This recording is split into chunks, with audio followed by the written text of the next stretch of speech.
back with another live episode with your host, Coach Bree, the coach at the Scotlandville Magnet High School. I have a very special guest, my girl, Heidi Smith from Ville Platte, Louisiana. You ready to be quitting the game? I'm always ready to quit the game. So, Heidi, let's go way back when you was playing at Chatan. Talk about what inspired you to start playing basketball. I was like in the 5th and 6th grade. It's like during my 5th and 6th grade year where the coach watched me play basketball in the gym and he let me play for elementary. And you know, you're not supposed to play till 7th, 8th grade. So who is the coach? Coach Duncan. Okay. And from there, it's like, I couldn't believe I could have played with kids older than me. And not just actually play with them, I had playing time. And like people would be in the gym laughing when they'll be walking in because everybody taller than me. I'm short. And they like, if they got that little girl on the team. But as soon as I get on that floor, it was over with. So let's talk about your accolades. You was district MVP all 4 years, MVP parish, best offense, best defense, all state, all 4 years. So, Heidi, whenever you started playing 5th, 6th grade, what made you transfer to go to Ville Platte High? Well, they had consolidated the schools in Evangeline Parish. So once, it used to be a high school at Chatan. So I was really expecting to play with them. They consolidated the schools. So the grade had got cut off to 8th grade. So I had to go to Ville Platte High. I had to go there. So that's how I ended up at Ville Platte High. Okay, so you played under Coach Williams. Correct. Coach Bree. Describe him in one word. Oh man, one word. One word. Crazy. Coach was crazy. So, how was it like playing for Coach Williams? I mean, it was fun. It was real fun playing for Coach. He was a little rough around the edges a little bit, but I love Coach. I mean, he was a good man and stuff like that. But I mean, we ran one play. You remember the play? 13. No, it was something else. 13 and 2. That's the only thing we ran. It was crazy, but yeah. So I remember as a little girl, because I looked up to you. Right. I was you like 2-3 years older than I was. I was a freshman when you was a senior? Yeah. So I can remember at an EPYB game, it was this girl stealing the ball, scoring back to back. And I'm like, oh my God, like, I want to be like this girl. So you remember me coming up to you and I'm like, I want to be like you when I play basketball, which is crazy because I have Andrea on the show as well. She was like, she felt the same way about us. Right. So it's like, that generation, it just keep going. Right. So how you felt when I came up to you and I said that? What did you tell me? I told you, I said, you younger than me, so I want you to be better than me. I want you to learn. And you know what I'm saying? It'll put you in a position to be way more advanced than I am. Because that's how I came up. I mean, watching people older than me playing with girls older than me. So can you name some girls that was older than you? I played with Ragane. I played with Rhonda, Javonda.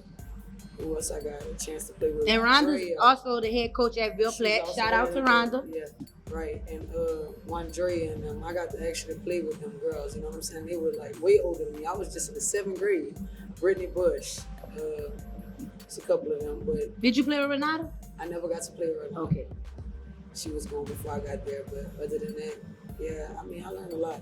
And sitting down, just going there, I was kind of nervous when I transitioned to Ville Platte High, but I watched them practice one day after elementary basketball practice, and I watched the high schoolers practice, and I was just sitting down like, man, I could play on the girls' level, and that's when I asked Coach Williams, I'm like, what you gotta do to be on the high school team?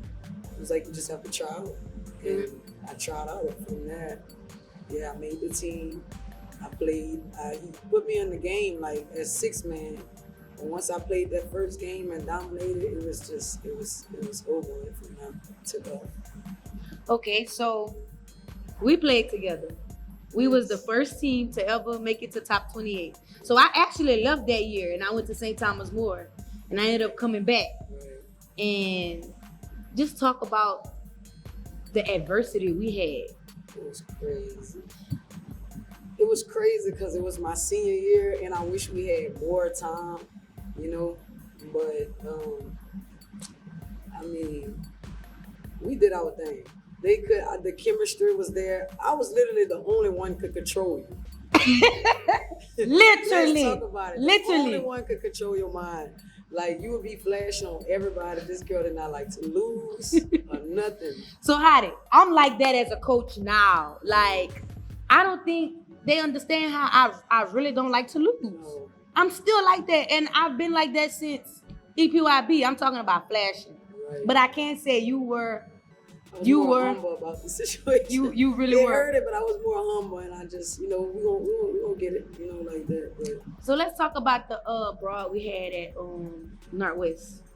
Oh, that was crazy. We actually had a team fight. We were what, 20-0? I think so. We were 20-0, and we was down by. I'm gonna say 5 or 6 points. 7. It was 7 points? It was down by 7 now. We still have a whole quarter left. And Kim made a comment, and she like, I can't believe we losing to this sorry team. Yeah. So the girl was like, you garbage. And then Kim back there told her, no, you garbage. Time out, pause, flag on the play. Mind you, me and Kim really never got along. Correct. Right? Me and Kim. So this where it comes, the chemistry comes in. This is where the chemistry comes in. This is where the chemistry comes in.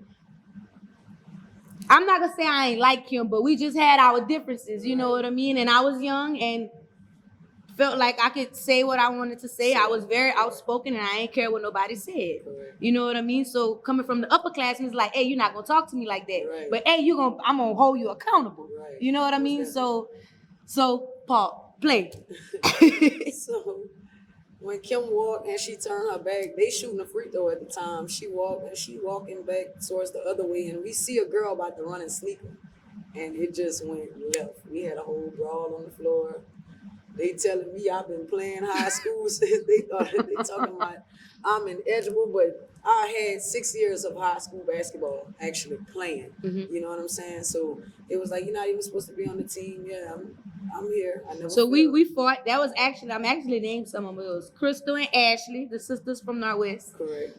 Bianca. Who else it was? I really don't remember none of them girls' names. I remember them 3. Besides them 3. Yeah, I don't remember who else was on the But I was the only one got suspended off the team. lies. I did. I got suspended No, too. hold on. I'm the only one got suspended. And I couldn't believe I was the only one got suspended. So I told coach, like, y'all watch a whole game fight, basically, on the court. A whole brawl, and I'm the only one get suspended, and I'll turn my jersey in. And then when I went to turn my jersey in, that's when you was like, nah, it's not gonna go down like that. I was fighting too.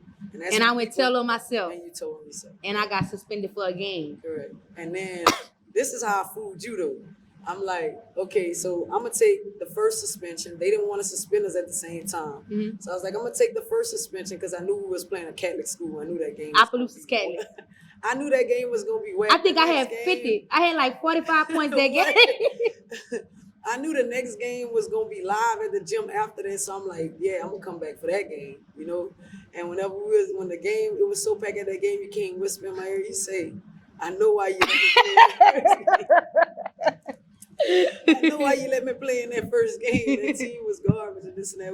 Man, we cut up that game. Man. So the thing, I think why we went so far that year is because we had a lot of adversity, right? Yeah, we did. And outside of basketball, we didn't hang, but I think once that happened and Kim saw that, dang, like we don't bang like that, but like she had my back at the end of the day, you know, even though, so I think that's what like brought us closer. And I mean, we played for one another. That was our first loss of the season, and they only gave us the loss because we was down. They didn't even let us finish. They didn't let us finish the game. So how do you feel fundamentally wise? Did we get better fundamentally? Most definitely. We most definitely got better fundamentally. The fundamentals have always been there. You know what I'm saying? It always. I disagree. I'm gonna say the talent. I'm gonna say we were talented. We were talented. Let me go back and say the talent was always there. But as far as learning the game and actually, like, we could have been something way greater than what we already was. You know? I agree. As far as that. But I mean, we had Coach Dot. Well, Coach William, I played maybe 1 year for Coach William, and then Coach Dot took over. Yeah. And Coach Dot was a phenomenal woman. She was a phenomenal mentor. She was a phenomenal person, like, you know what I mean? And Coach Dot played a little while, but I feel like they didn't like teach us, you know what I mean? Like A lot of stuff. a lot of fundamental basketball IQ. We didn't lift. We didn't practice a lot. You know what I mean? We didn't really condition a lot. We didn't practice long. Like, it's a lot of things I could look back and fix now that I'm coaching and now that you're coaching. You know what I mean? Like, it was just, I feel like we could have been way more successful with the talent we had. Most definitely. You know? Look how far we made it with just natural talent. Natural talent. Natural talent. Against people that actually in the gym working hard, drilling every day, working out, learning these fundamentals. They coaches is, you know, getting at them day in and day out. It's like, we was literally the only 2 girls staying after practice in the gym. Literally. We'll be the only 2 in the gym, like after practice and stuff. But I mean, when you come all the way back to my time, you can't even go on Google and actually find my record. Yeah, you can't, you know, and it's crazy because they had other schools that were actually keeping up with that. Our school just wasn't up to date with none of that. Like on Max Prep, you can't find my record on there. It might say I scored 2 points a game when I'm averaging 25 and 30 points a game. Mm-hmm. You know, at least 10 steals a game, right, or right. more. You know, like, it's crazy. How would you say the competition from back then to now? I'm watching the competition now, and I don't think nobody now. I don't think you talking about as far as the teams that we watching play high school. now. Yeah, high school. They wouldn't be able to mess with us. I think so. They wouldn't be able to mess. I mean, the year I graduated, I'm like, oh my like, God, man, I could beat wish these we girls. Was playing them. I beat them by myself. Yes, most definitely. So Heidi, what? I have some names. I'm gonna say their name, and I want you to describe them. It don't even have to be one word. Just describe them. It could be a saying they say. It could be anything. And at the end of the names that I say, tell me, like, who are these 5 people? Okay. Philanda. Jack. Philanda was more so, she could have been more than what she was.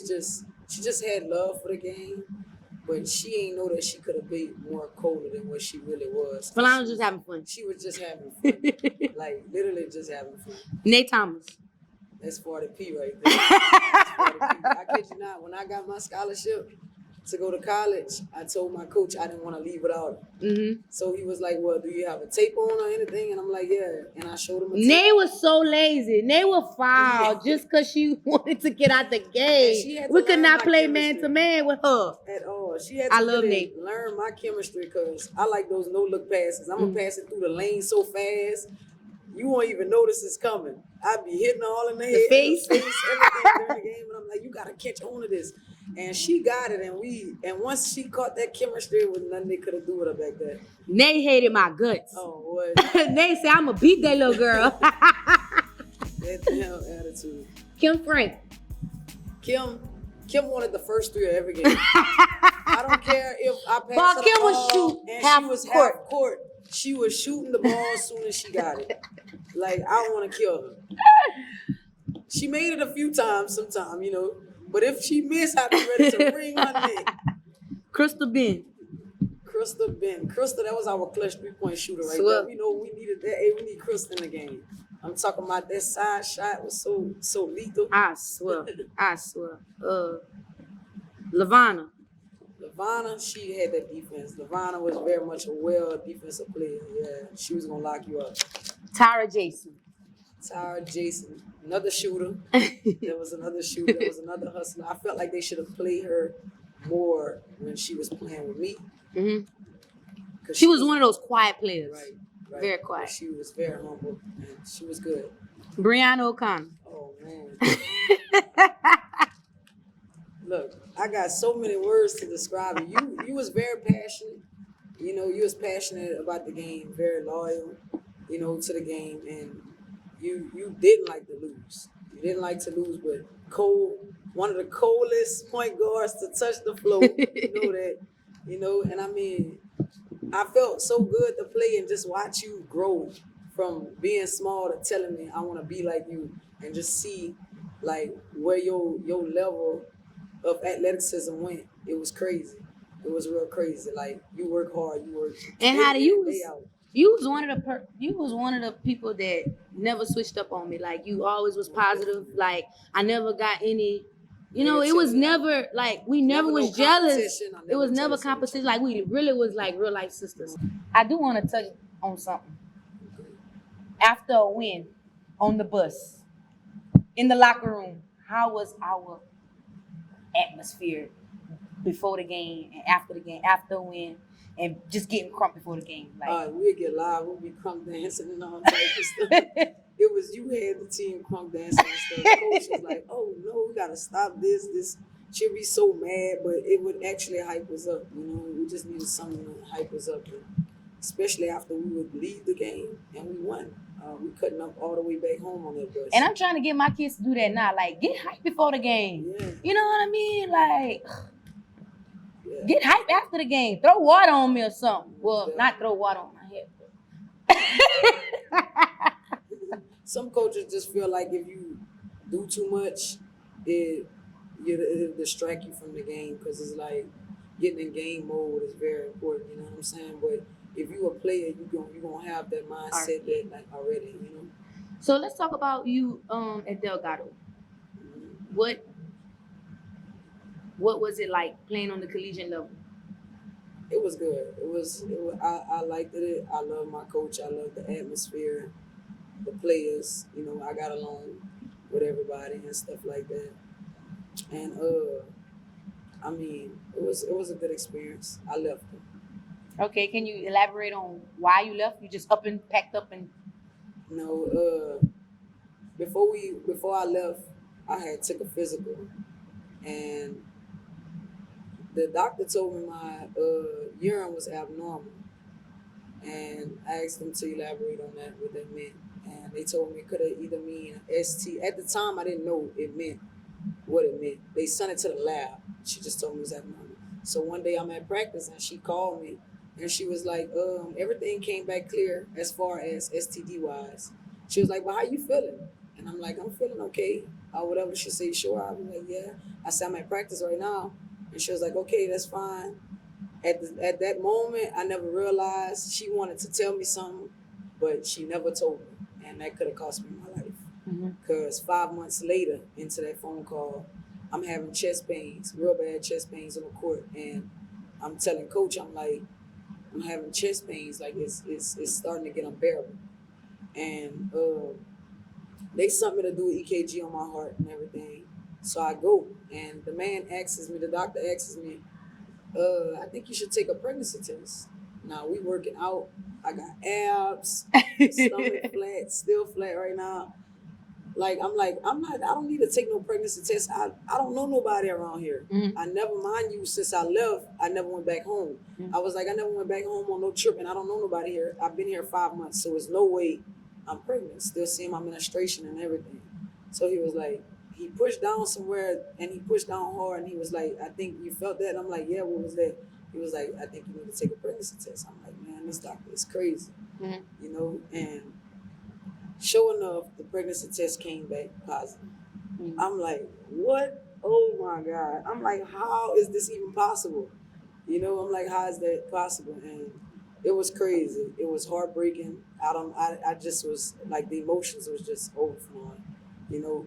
So I'm like, I asked him, I'm like, don't tell coach right now. I need a, you know, cause he depended on me. Mm-hmm. Like he knew I was going to lead his team where he wanted it to be. You know, and I got my friend out there, and it was bad. So when it came upon a time to the doctor telling me, hey, we need to let him know, it's time to let him know, it had probably been a week. And I'm like, nah, I just pack up and I left. But before I left, like, I was trying to go get an abortion. Mm-hmm. I pull up to the abortion center and they holding these signs. You know, I grew up in a church home. Mm-hmm. So they holding up these signs like abortion is murder. So like the day I go over there, I do an ultrasound with it and everything. They tell me I'm having a boy and all that. But the time I go back to actually have the surgery, it's just something wouldn't let me do it. And I'm like, it's either me kill this baby to continue my career, or just hang it up. And at that moment, I decided to hang it up. You know, because I didn't want to be left wondering what my son would have looked like. You know, I didn't want to be left, and he cold. I mean, that boy, I tell him all the time, you touch a college court before you even knew it. And like, he came out the womb, before he could even walk, he was gripping the ball. And like, he cold. It's something serious. And me and him, to say me and him don't, like, we'll play together, but as far as I work, I travel for work, I remodel and stuff. So I don't have a lot of time to work with him like I want. I had an honor to work with him for a little while. And to say I don't work with him, and just to see what level he on, I'm talking about behind the back, steals, crossing. He got that, man, he cold. And I look at him every day like, dang, like I almost kill you. Right. Yeah, but. So that's your testimony with. Right. So a lot of these college athletes, y'all better get on some birth control, protect yourselves. And that's just being real. It's being real. I'm telling you. So let's drop back to your senior year at top 28. Lord. What happened? You fell short. We fell short. I really feel like we was targeted. Most definitely targeted. We went into halftime. I still got the pictures in my phone right now. I'm talking about coming back, like we coming home with that ring. We up by 17 halftime. I had 3 fouls in the first quarter. 17, but we took out their number one team, which was St. Thomas. St. Thomas Aquinas. We came to St. Thomas Aquinas. Yes. I dropped 45 that night. I dropped 45 that night. And we fell short because when we got back after that halftime, we just knew we had that ring and everything else. But when I say all 4 of my starters fouled out, and I never seen a team that never missed a free throw. They beat us on the line. They beat us on the line. These girls literally made 40-something free throws that night. And that was crazy. I couldn't believe it. I couldn't believe it. Imagine getting fouled out. And every time y'all fouled, they had 2 shots or 3 shots. And they never missed one. Nah, they were really They never missed one. They really were good. That was amazing to see. I'm not lying. It really was. But that hurt it. So who inspired you to play basketball? I used to play basketball with a lot of boys, just playing outside. I used to get my behind whooped, running around with no shoes. I would hang with just dudes, play ball outside. We had one street. Grew up in Chatain on one street. We didn't have nothing else to do, so I played ball day in and day out. What's some advice you would give young girls in high school? Stay focused. Don't worry about no boys. I mean, as far as high school or athlete? Both. Just both. Yeah, athletes. Athletes most definitely don't worry about no boys, and stay focused, man. Strive for what you want. I mean, if you want it, go get it. And if your heart is in it, you got it. But I mean, I feel like if your heart not in it, you ain't gonna go, where you think you're gonna go. Your heart gotta be in it. Most definitely gotta be in it. You gotta put your all into everything you do. So you coach now, right? You coach Little League? Little League and AAU. We never played last season though.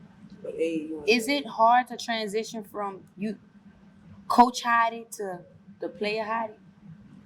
Is it a hard transition? Nah, because like when I'm coaching those boys, it's like I see myself on the court, and most people don't understand. Like when you coaching, the coach play a big role in how that game will turn out, and stuff like that. They also play a role on that floor, even though they actually not dribbling that ball, So, I mean, they listen. They listen to me.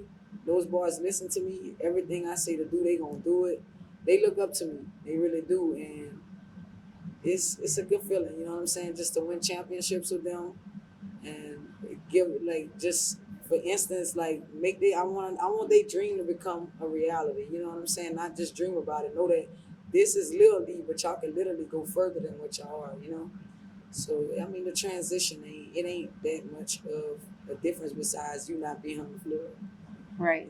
The heart is still in it. So I mean, a court. That's my Happy space. place. Yeah, happy like, place. If I'm going through anything, I just want a ball and a court, and that's gonna ease my mind. It's my meditation. Still to this day. Well, y'all heard it. Y'all have one of y'all Ville Platte legends. Thank you, Heidi, for coming on. Put me in the game, Coach. Make sure y'all stay tuned. Stick around.